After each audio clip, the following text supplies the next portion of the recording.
नाजरीन, मगरबी बंगाल से पार्लिमानी रुकन अधीर रंजन चौधरी के दिल्ली मकान पर हमले की मजम्मत करते हुए कोलकाता में यूथ कांग्रेस ने किया अमित शाह का पुतला नजर आतिश।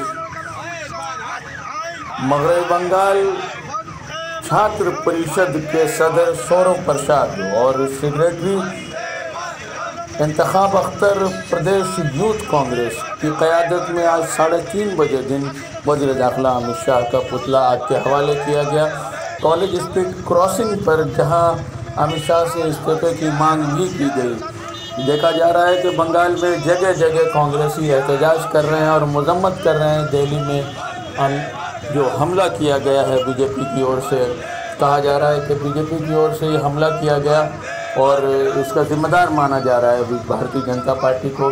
इसके साथ साथ कांग्रेसियों ने अब सिक्योरिटी बढ़ाई जाने की भी मांग की है कि अधीर रंजन चौधरी की सिक्योरिटी बढ़ा दी जाए।